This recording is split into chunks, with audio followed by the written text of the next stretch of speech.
পৃষ্ঠা 223। অনুবাদ চর্চা প্রশ্ন 8। পদুমাবত কাব্যকে অনুসরণ করলেও আলাওল পদ্মাবতী কাব্যে নিজস্ব স্বকীয়তা দেখিয়েছেন। আলোচনা করে উক্তিটির সার্থকতা প্রতিপাদন করো।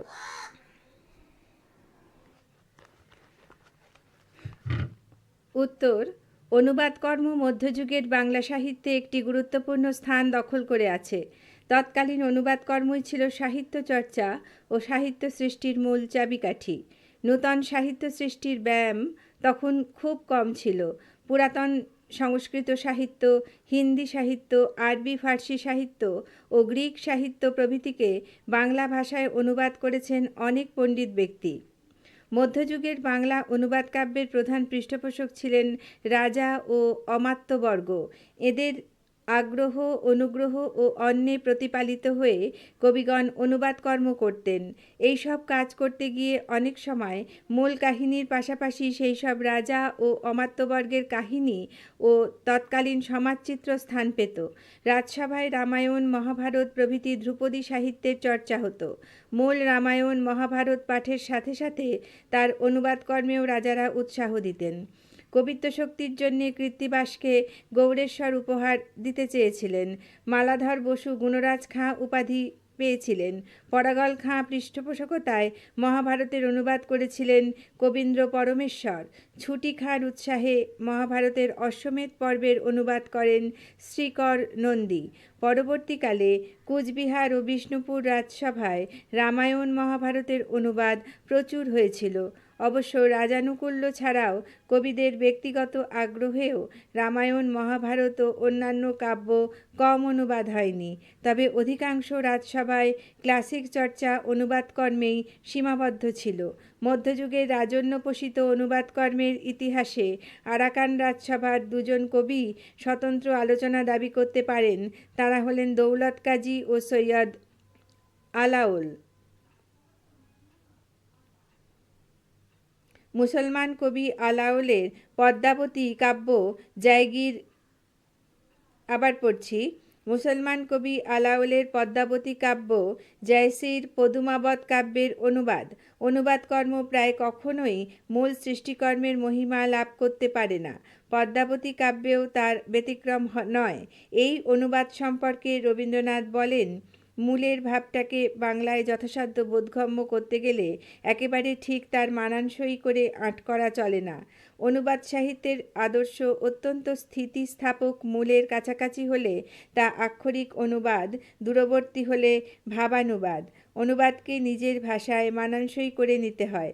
আলাওলও হিন্দি কাব্যটিকে বাংলায় রূপান্তরকালে পরিবর্তন, সংযোজন এবং সংক্ষেপ ও বিস্তারের মধ্য দিয়ে অনুবাদকে শেষ পর্যন্ত অন্য এক পরিণতি দান করেছে। জায়সির কাব্যের প্রত্যেকটি অধ্যায় হুবহু অনুবাদ আলাওল করেননি, বরং কাহিনীর ক্রমধারা, বিস্তার ও আবর্ত রক্ষার জন্য যে স্তবকের প্রয়োজন আলাওলের মনে হয়নি সেই সব অংশ হয় বর্জন করেছেন, নতুবা সংক্ষেপ করেছেন। আবার জায়সির কাব্যে নেই এমন কিছু, যেমন কবির স্বদেশ ও সকালের সংস্কৃতি, রাজসভার জীবন অভিজ্ঞতা, বিচিত্র বিষয়ে পাণ্ডিত্য, বিশেষ করে সঙ্গীত সম্পর্কে আলাওলের পারদর্শিতা কবি সংযোজন করেছেন। এছাড়া জায়সিরকে অবলম্বন করেও অনেক ক্ষেত্রে আলাওল কিছু কিছু প্রসঙ্গের পরিবর্তন করেছেন। হিন্দি কবির লেখা রাজপুত কাহিনীকে বাঙালির মর্মগ্রাহী করার জন্য আলাওল এ কাব্যের নানা বিষয়কে রঙিন করে সাজিয়েছেন। আলাওলের স্বকীয়তার ক্ষেত্রগুলি পর্যালোচনা করে দেখানো যেতে পারে। অনুবাদ কর্মে বা কাব্যে সাহিত্য সৃষ্টির ক্ষেত্রে স্বকীয়তা ও মৌলিকতা অনেকটা নির্ভর করে ব্যক্তিচরিত্রের স্বকীয়তা ও মৌলিকতার উপর। কারণ প্রত্যেক ব্যক্তিচরিত্রে পছন্দ, অপছন্দ ও বিভিন্ন বিষয়ের পর্যবেক্ষণ শক্তি ও দৃষ্টিভঙ্গি একই রকম হতে পারে এমন কথা বলা যায় না। চরিত্রের মধ্যে ভিন্ন দৃষ্টিভঙ্গি থাকাটাই আবশ্যক, যা রয়েছে আমাদের আলোচিত কাব্য দুটির কবিদের মধ্যে। যার সূত্র ধরে অনুবাদ করতে গিয়েও আলাওল তাঁর পদ্মাবতী কাব্যের মৌলিকতা ফুটিয়ে তুলেছেন। জায়সি ছিলেন মূলত সাধক ও মরমী। আলাওল সামাজিক ও সাংসারিক। কবি হিসাবে জায়সি ছিলেন ভাববাদী, আলাওল ছিলেন বস্তুবাদী। জায়সি ছিলেন আগে কবি, পরে পণ্ডিত। আলাওল ছিলেন আগে পণ্ডিত, পরে কবি। পৃষ্ঠা 224। আলাওল সুফি মার্গের কবি হলেও নিছক ধর্মীয় রূপক হিসেবে কাব্য রচনা করেননি। বিশুদ্ধ মর্তপ্রেমকে কেন্দ্র করে কবি এই আখ্যান অনুবাদে অগ্রসর হয়েছেন। 2-4টি স্থলে মূলকে ছেড়ে ভিন্ন পথে গেছেন। কোথাও নতুন অধ্যায় যোগ করেছেন, কোথাও বর্ণনার ধারা পাল্টে দিয়েছেন। জায়সি মুসলমান হলেও কাব্যের কোথাও নিজ সম্প্রদায়ের কোনো চিহ্ন রেখে যাননি। কিন্তু আলাওল সংস্কৃত সাহিত্যের পুরাণ, হিন্দু ধর্ম সম্পর্কে অভিজ্ঞ হলেও কোনো কোনো স্থানে মুসলমান সমাজের কথা বলেছেন। জায়সি যেখানে পুরাণের কথা বলেছেন, আলাওল সেখানে কোরআনের কথা লিখেছেন। আলাওল ও জায়সি দুজনে সুফি সম্প্রদায়ভুক্ত, দুজনে মূর্তি পূজার বিরুদ্ধে বলেছেন। কিন্তু এ বিষয়ে জায়সির যে উদারতা ও সংযম আমরা দেখি, বাঙালি কবির রচনাতেও তা লক্ষ্য করা যায়। জায়সির পদ্মাবত এ আছে আলাউদ্দিনের সঙ্গে রত্নসেনের যুদ্ধ আরম্ভ হলে আলাউদ্দিনের হিন্দু সেনাপতিরা তার পক্ষ ত্যাগ করে হিন্দু রত্নসেনের পক্ষ অবলম্বন করার অনুমতি প্রার্থনা করলে আলাউদ্দিন তাতে সম্মতি দিয়েছিলেন। কিন্তু আলাউদ্দিন হিন্দু জাতিকে মুসলমানের বিশ্বাস করা কর্তব্য নয় বলে সভয়ে হিন্দু সেনাপতির কথায় সম্মত হয়েছিলেন। মুসলমান জাতির মনেতে নাই আশা, কদাচিৎ না করিও হিন্দুরও ভরসা। অবশ্য এই মনোভাব আলাওলের না হতে পারে। আধুনিককালের সম্প্রদায় ভাবাপন্ন কবি হয়তো যুগধর্মের বশে কাব্যে এই হিন্দু বিরূপতা যোগ করেছেন। জায়সির পদ্মাবত কাব্যে ভীম রূপকধর্মী নয়, নীতিধর্মী, অ্যালিগরিক্যালি নয়, এথিক্যাল, এবং তা সুফি প্রেম ভাবনার সঙ্গে যুক্ত। এ কাব্যে স্পষ্ট দুটি উপাখ্যান আছে, দুটোই ত্রিভুজ প্রেমের উপাখ্যান। একটি রত্নসেন নাগমতী পদ্মাবতীর প্রণয় কাহিনী, অপরটি আলাউদ্দিন রত্নসেন পদ্মাবতীর প্রেম কাহিনী। একটিতে আছে প্রেমের সার্থকতা, অপরটিতে ব্যর্থতা। আলাওলের অনুবাদে জায়সির কাব্যকে এইভাবে উপস্থিত করা হয়েছে। কিন্তু আলাওলের জীবনদৃষ্টি যেহেতু আরও বেশি নৈতিক, সেই জন্য অনুবাদ কাব্যটি শেষ পর্যন্ত ধর্মের জয় এবং অধর্মের পরাজয় এই ধরনের একটি নৈতিক ভাবনার দ্বারা গ্রস্ত হয়েছে। আলাওলের দ্বিতীয় ত্রিভুজ প্রেমের প্লটের সঙ্গে যুক্ত হয়েছে পুত্রদের পরিণাম কাহিনী। জায়সি দেখিয়েছেন প্রেম সাধন শক্তির বলে অসাধ্য সাধন করতে পারে এবং সাধনা ব্যতীত প্রেম ও সৌন্দর্যকে আয়ত্ত করতে পারে এমন ক্ষমতা শিল্পীশ্বরেরও নেই। আর আলাওল দেখিয়েছেন সুলতান আলাউদ্দিন পদ্মাবতীকে দখল করতে এসে দুবার চিতোর আক্রমণ করলেন, কিন্তু দুবারই ব্যর্থ মনোরথ হলেন। প্রথমবার কপট সন্ধি করে রত্নসেনকে বন্দি করে দিল্লি নিয়ে গেলেন, আর দ্বিতীয়বার চিতোর আক্রমণ করতে এসে বাদল ও রাজপুত সেনাদের হাতে পরাজিত হয়ে দিল্লি ফিরে গেলেন। আলাওলের কাব্যে পদ্মাবতী ও চিতোর রাজ্য দুইয়ের পরাজয় হলো। সুতরাং মূলে আছে সাধন শক্তির জয়, অনুবাদের ধর্মাদর্শের জয়। আলাওলের নৈতিক ও আদর্শবাদী দৃষ্টিভঙ্গির জন্য কাহিনী পরিণামের ক্ষেত্রেও একটি সুস্পষ্ট পার্থক্য চোখে পড়ে। মূলে আছে একটি সফল প্রণয়াভিযানের কাহিনীবৃত্ত, এর নায়ক রত্নসেন, নায়িকা পদ্মাবতী এবং ব্যতিনায়িকা নাগমতী। দ্বিতীয়াংশে আছে একটি বিফল প্রেমাভিযানের প্লট, যার নায়ক রত্নসেন, নায়িকা পদ্মাবতী এবং ব্যতিনায়ক আলাউদ্দিন। কাব্যটি শেষ হয়েছে নায়কের মৃত্যুতে ও ব্যতিনায়িকার সহমরণে এবং ব্যতিনায়কের ক্রোধ ও চিতোর ধ্বংস। মূলের এই ট্র্যাজিক পরিণাম কিন্তু অনুবাদে রক্ষিত হয়নি। অনুবাদে এর পরিবর্তে আছে রাজপুত সেনাদের কাছে সুলতানের পরাজয় ও আলাউদ্দিনের শিল্পী প্রত্যাবর্তন। রত্নসেনের মৃত্যুর পর পদ্মাবতী ও নাগমতী সহমৃতা হলে অনাথ রাজপুত্রদ্বয় নিয়ে সেনাপতি বাদল সুলতানের কাছে উপস্থিত হয়েছে। সুলতান আলাউদ্দিন রত্নসেনের মৃত্যু সংবাদ শুনে প্রভূত অনুশোচনা ও বিলাপ করে প্রত্যদয়কে আশ্রয় দিয়েছেন এবং পুত্রবৎ পালন করেন। পৃষ্ঠা 225। মূলে পদ্মাবত কাব্যের প্রথম পর্বের শেষে নাগমতী ও পদ্মাবতীর গর্ভে নাগসেন ও কমল সেন নামে রত্নসেনের পুত্র জন্মের উল্লেখ হলে তাদের পরিণাম সম্পর্কে জায়সী কিছুই বলেননি, কারণ মূলের বক্তব্য প্রতিপাদনের ক্ষেত্রে রত্নসেনের পুত্রদ্বয়ের প্রসঙ্গ অবান্তর, কিন্তু আলাওলের কাহিনী কথনের ক্ষেত্রে রত্নসেনের পুত্রদ্বয়ের পরিণামকে সুস্পষ্ট করার জন্য অতিরিক্ত অধ্যায় যোগ করেছেন। জায়সী কাব্য পরিণামে দেখিয়েছেন যুদ্ধ এবং ধ্বংস, আলাওল দেখিয়েছেন মৈত্রী এবং শান্তি। হিন্দু মুসলমানদের মধ্যে বিরোধ জায়সীর কাব্যে শেষ পর্যন্ত রয়ে গেল, কিন্তু আলাওলের আদর্শবাদী দৃষ্টিভঙ্গির ফলে সুলতানের সঙ্গে রাজপুত্রের সন্ধি ও মৈত্রী, এই বিরোধের অবসান ঘটল।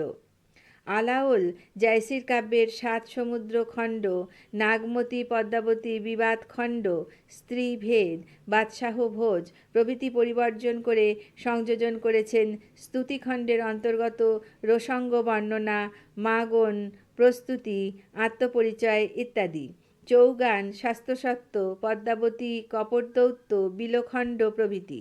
সংক্ষেপীকরণ করেছেন নাগমতী ১২ মাসির বর্ণনা, পদ্মাবতী রূপচর্চা প্রভৃতি খণ্ড। এছাড়া পরিবর্তে করেছেন ঘটনা পরিণাম, চরিত্র, নামের, যেমন সমুদ্রকন্যা লক্ষ্মী পদ্মাবতী, আলাউদ্দিনের সেনাপতি ডারম থেকে শ্রীজা, রত্নসেনের পুত্রদ্বয় নাগসেন ও কমল সেন থেকে হীরামণি প্রভৃতি। দেশ ও কালগত পরিবর্তনও দেখিয়েছেন। বিবাহের বর্ণনায় জায়সী উত্তর ভারতের রীতি অনুসরণ করেছেন। আলাওল বাংলা হিন্দু সমাজের আচার ব্যবস্থা বর্ণনা করেছেন। তাঁরও চরিত্রগুলি বাঙালি বনে গেছে। জায়সী যেখানে মরমী ও রোমান্টিক, আলাওল সেক্ষেত্রে সামাজিক ও সাংসারিক। জায়সী চৌপাই ও দোহা ছন্দের কাব্য রচনা করেছেন। আলাওল পয়ার, ত্রিপদী ও অন্যান্য ছন্দ ব্যবহার করেছেন। মাঝে মাঝে সংস্কৃত শ্লোকের উদ্ধৃতি করেছেন। অপরদিকে জায়সী কোথাও সংস্কৃত শ্লোকের উদ্ধৃতি দেননি। জায়সী উপমা, শব্দশ্লেষ, রূপক প্রভৃতি অলঙ্কার অধিক ব্যবহার করেছেন। অপরদিকে আলাওল ব্যবহার করেছেন কাব্যের প্রথাগত উপমা, যা বহু ব্যবহৃত এবং গতানুগতিক পরিশেষ। বলা যায় জায়সীর কাব্য পরিণাম ট্র্যাজিক, আলাওলের কাব্যে রস পরিণতি মেলোড্রামাটিক। উপরিউক্ত আলোচনার ভিত্তিতে প্রমাণিত হয় যে আলাওল জায়সীর সৃষ্ট পদ্মাবত কাব্যের অনুসরণে পদ্মাবতী কাব্য রচনা করলেও নিজস্ব মৌলিকতাকে পরিহার করেননি। নিজস্ব স্বভাব ও দৃষ্টিভঙ্গির স্বকীয়তাকে অনুবাদ কর্মের মধ্য দিয়ে প্রকাশ করতে সচেষ্ট হয়েছেন, তাই তাঁর কাব্য স্বাতন্ত্র্যতা দাবি করে। প্রশ্ন ৯, টিকা লেখো। ১. কবি কৃত্তিবাস ওঝা, ২. মালাধর বসু, ৩. অদ্ভুত আচার্য, ৪. চন্দ্রাবতী, ৫. কাশিরাম দাস, ৬. শ্রীকর নন্দী, ৭. অঙ্গদের রায়বার, ৮. পরাগলি মহাভারত, ৯. কবীন্দ্র পরমেশ্বর, ১০. শ্রীকৃষ্ণ বিজয় মালাধর বসু, ১১. সঞ্জয়ের মহাভারত, ১২. গুণরাজ খান। টিকা ১. কবি কৃত্তিবাস ওঝা। কবি কৃত্তিবাস বঙ্গীয় ঐতিহ্যের অন্যতম শ্রেষ্ঠ পরিচয়। যতদিন বাঙালির পরিচয় থাকবে ততদিন কৃত্তিবাসের নাম তাঁর রামায়ণের অনুবাদের মধ্যে দিয়ে অমর হয়ে থাকবে। পৃষ্ঠা ২২৬। সংস্কৃতে রচিত মহাকবি বাল্মীকির রামায়ণকে সহজ সরল বাংলা পয়ার ত্রিপদী ছন্দে কৃত্তিবাস নিজের বিদ্যা, বুদ্ধি ও ভাবানুযায়ী অনুবাদ করেছেন।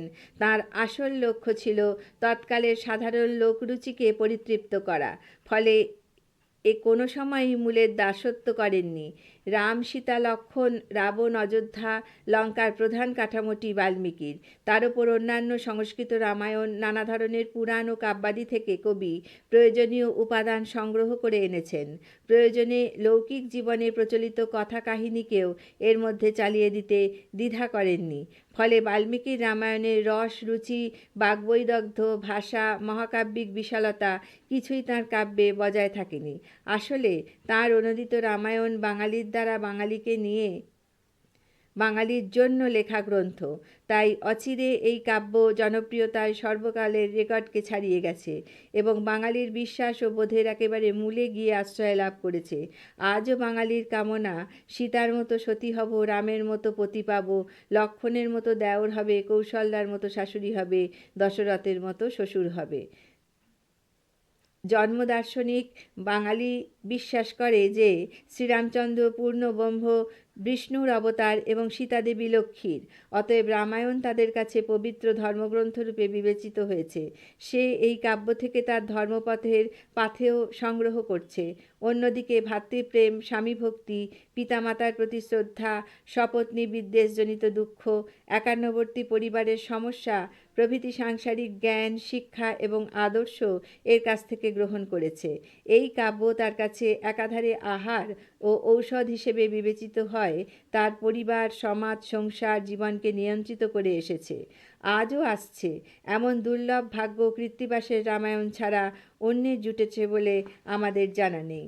অবশ্য রামায়ণের এই পরিচিতি বা প্রচার তার কিছু কিছু ক্ষতিও করেছে। যেমন লিপিকরের কলমে, গায়েনের মুখে মুখে, যুগে যুগে এর ভাষা এবং কাহিনীতে বিপুল পরিবর্তন সাধিত হয়েছে। ফলে ভাষা হয়েছে আধুনিক। পঞ্চদশ শতাব্দীর আর কিছুই এতে অবশিষ্ট নেই। যে যেমন পেরেছে তার পরিচিত এবং তৎকালে প্রচলিত কাহিনী এর মধ্যে প্রবেশ করিয়ে দিয়েছে। বৈষ্ণব প্রভাবের সময় বৈষ্ণব ভক্তিভাব, সর্বজীবে প্রেমের ঐতিহ্য এতে এসেছে। যেমন শত্রুপক্ষীয় তরণী সেনকে দেখে শ্রীরামচন্দ্রের অশ্রুজলে ভাসিল কোমল কলেবর। তরণী সেনের কাটা মাথাও রামনাম জপ করে। ঠিক এমনি যখন দেশের শাক্তের আধিপত্য, তখন রামচন্দ্রকে দিয়ে শক্তি উপাসনা করানো হয়েছে। এইভাবে আজকে কৃত্তিবাসের নামে প্রচলিত রামায়ণের মধ্যে থেকে কৃত্তিবাসের নিজস্ব রচনার অংশ খুঁজে পাওয়া দুষ্কর। সে যাই হোক, কি ছিল আর কি পায়নি তার হিসেবে এখন প্রয়োজন নেই। যে সহৃদয় ও সরস কাব্যকথা নিয়ে কৃত্তিবাস আজ দরিদ্রের পর্ণকুটির থেকে ধনীর সুরম্য অট্টালিকাতে সমানভাবে প্রীতিলাভ করছেন এবং আরও বহু যুগ ধরে করবেন, সেখানে খাঁটি বাঙালির জীবন ও জগৎ আসবে।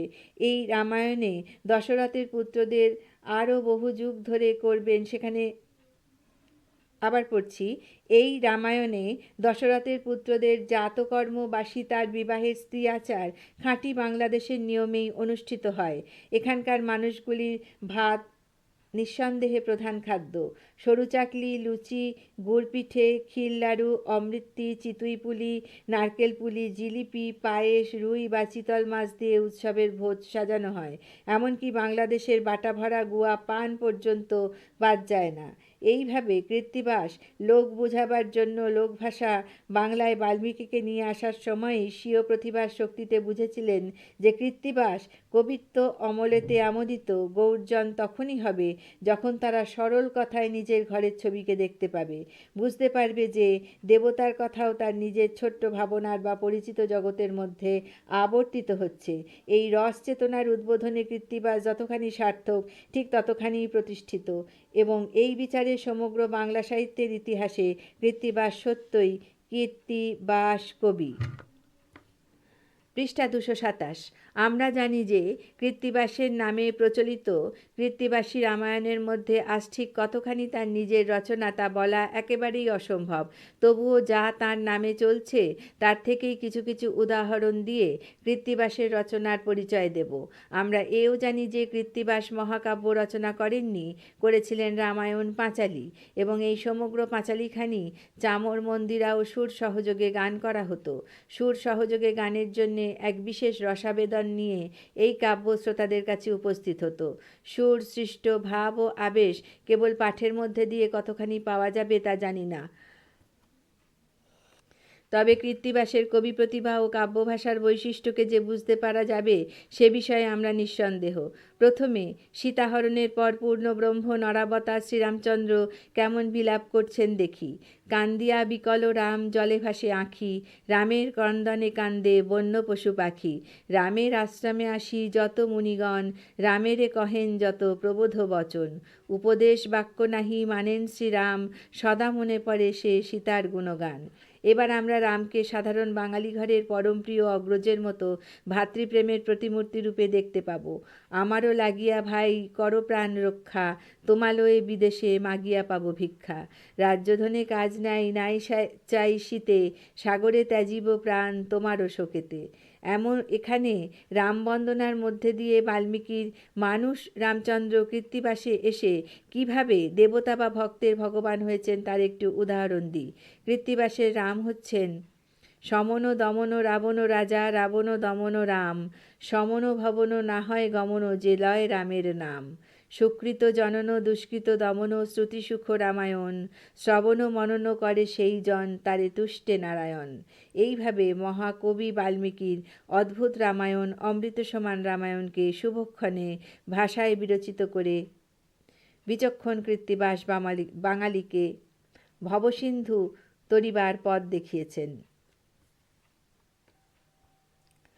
2. মালাধর বসু।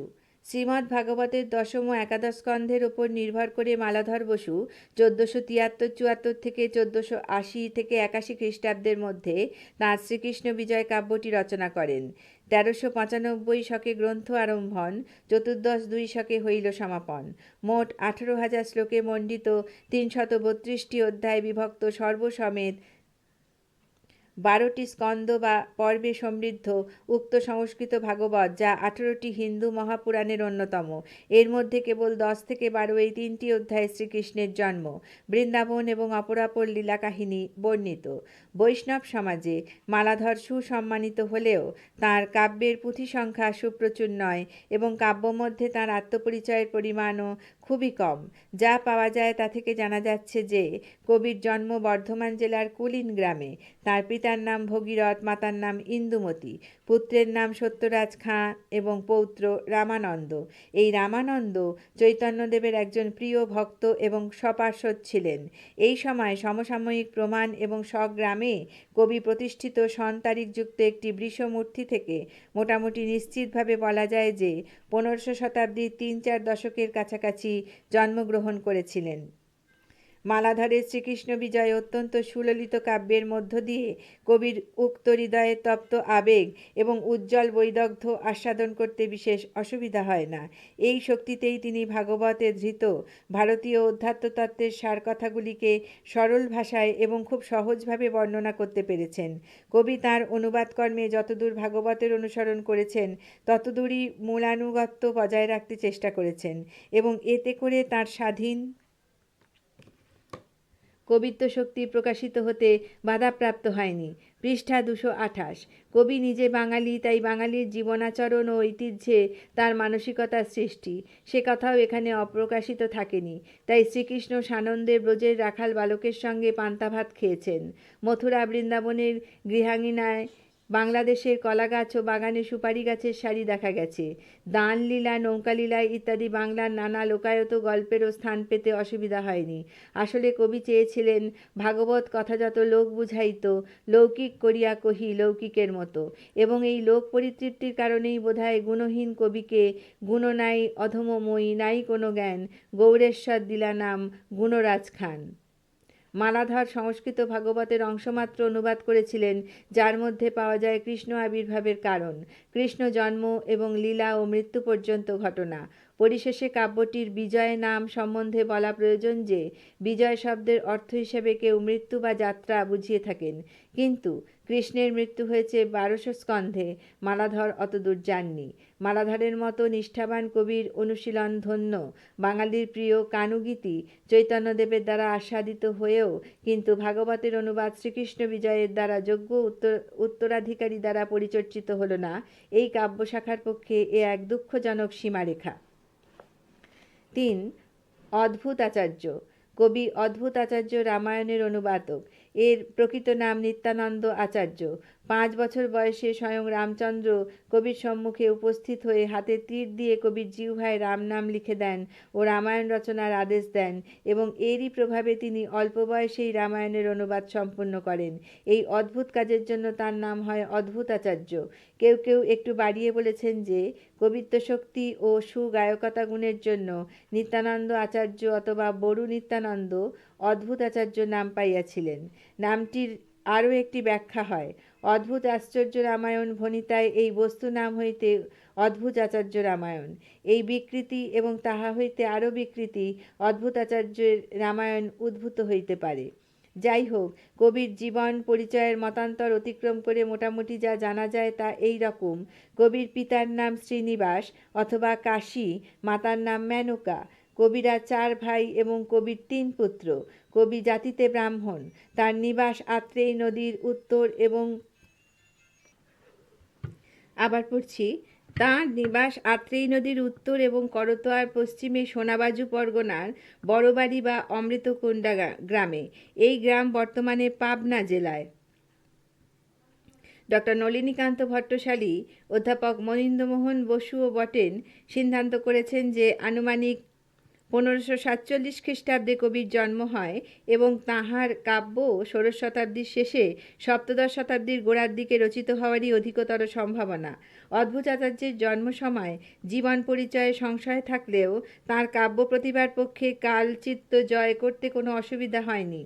কেউ বা তাঁকে আবেগের আতিশয্যে কবি কৃত্তিবাসের সমকক্ষ বলতে চেয়েছেন, কেউ বা তার চেয়েও বেশি। কিন্তু তুলনার এই তারতম্য বাদ দিয়েও বলা যায় যে তাঁর কাব্যদেহে কাহিনী নির্বাচনে বা পূর্বসূরির অনুসরণ যতখানি না মুখ্য, তার চেয়েও লোকজীবন চর্যায়, সেখান থেকে রস সংগ্রহে কৃতিত্ব অনেক বেশি। একটি আর্য কাহিনী কাব্যের দেহে তিনি এমন সুন্দরভাবে লৌকিক বোধ, রুচি ও রসকে অনুপ্রবিষ্ট করিয়ে দিয়েছেন যে সাধারণ বাঙালি অচিরেই তাকে আপন করে নিয়েছে এবং সেখানেই তার সার্থকতা। একটা উদাহরণ দেয়া যাক। দশরথ মৃগয়ার ছল করে তাঁর তৃতীয় স্ত্রী সুমিত্রাকে বিয়ে করতে যান, কিন্তু কৌশল্যা ও কৈকেয়ী সংবাদ পেয়ে দেবতার কাছে কামনা করছে, নিরবধি পূজে দোহে পার্বতী শঙ্কর, সুমিত্রা দুর্ভাগা হউক মাগে এই বর। পৃষ্ঠা 229। সতীন সম্পর্কে ঠিক এমনই মনোভাবের পরিচয় পাচ্ছি আমরা বাঙালির লৌকিক ছড়াগুলির মধ্যেও, যেমন অশ্বত্থ কেটে বসত করি, সতীন কেটে আলতা পরি, বা আগুন যখন হুদ হুদাবে সতীনকে ঠেলে দেব, সতীন আমার জনমের বাদী। এই বাঙালিয়ানার শক্তিতেই অদ্ভুত আচার্যের জয়। কবি রামজননী কৌশল্যাকে মা যশোর প্রতিরূপে, আবার পড়ছি, কবি রামজননী কৌশল্যাকে মা যশোদার প্রতিরূপে মমতাময়ী মায়ের বর্ণ সুষমায় অঙ্কিত করে বাৎসল্য মধুর বাঙালির অন্তঃপুরে ঠাঁই পেয়েছেন। কবি কৃত্তিবাসের গৌরব কিরণ যদি প্রতিবাদী হয়ে না দাঁড়াতো, তাহলে অদ্ভুতাচার্যের রামায়ণের পক্ষে বাঙালির হৃৎসিংহাসনে একটু বড় জায়গা করে নিতে অসুবিধা হতো না। অনেকে মনে করেন যে অদ্ভুত কাব্যের বহু অংশ বেনামে কৃত্তিবাসের কাব্যের মধ্যে আত্মগোপন করে আছে। অদ্ভুতাচার্য ছিলেন বাঙালির কবি, তাই তিনি বাঙালি চেতনার সার্বিক আদর্শ মহিমা অঙ্কনে এবং বাঙালি জীবনের চাপল্য তরল সাধারণ মুহূর্তের চিত্রণে সমপরিমাণে তাঁর লেখনী ছিল মুক্তপক্ষ, সিদ্ধহস্ত, এবং সেখানেই তাঁর সিদ্ধি।